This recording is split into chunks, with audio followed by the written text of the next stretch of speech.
Night of Nights, the Archmage adventure, a post-mortem. The good. One good thing we got from the game was the map generator. The map generator is able to generate foregrounds with the background and fog layer in front of the player before they were able to see, as well as despawn after they pass it to save space. These chunks could also spawn enemies and then later despawn them after the player had passed. While oftentimes the code we were writing worked, it would cause many other parts of the program to break. A large portion of time was specifically dedicated to fixing bugs. Because of this, almost all of the bugs we've known about have been fixed for the final version. Bug fixing has also helped us to better understand each other's code and sometimes our own. The combat for the game fell in line once the group learned about rectangles and their use for collision detection. After utilizing the rectangles for collision detection, we were able to set up combat in a relatively short time period, having both the enemies and the player check for collisions with their respective hitboxes, and upon receiving a collision, the code would apply damage as needed.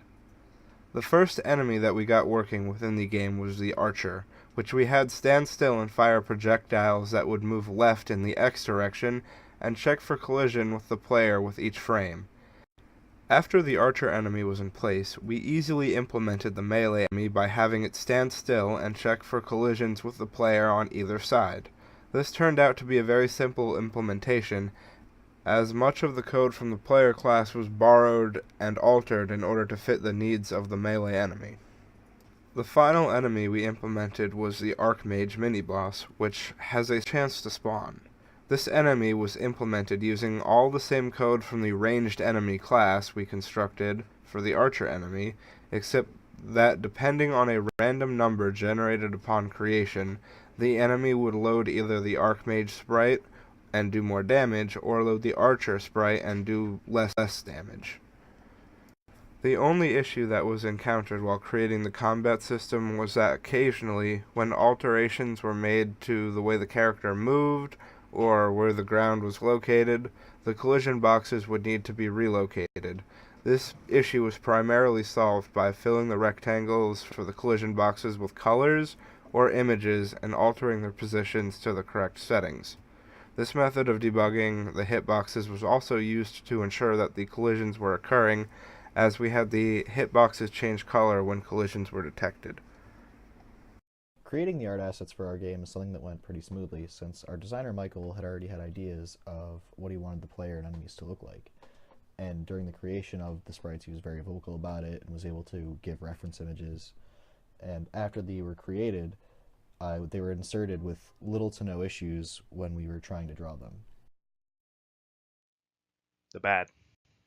The animation was a much bigger challenge than we had originally anticipated. Although the enemy attack animation and the player walking animation worked fairly smoothly with very few hitches, the player attack animation was a huge obstacle.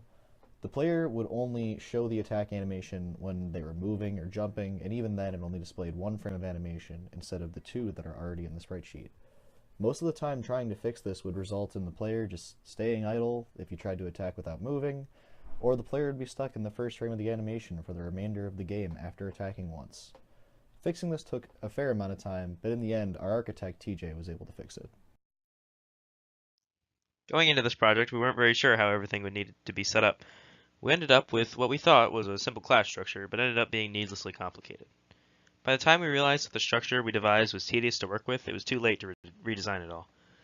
In the end, we were able to make do with what we had despite the extra challenge, and the game turned out well enough. Several times while working on the project, many group members didn't have large amounts of time to meet up in person. This was primarily due to commitments and other demands from outside the college itself, as well as academic demands from other classes. During the weeks of the milestones, we often found ourselves binge working on the game in class and out of class in order to make up for missed time.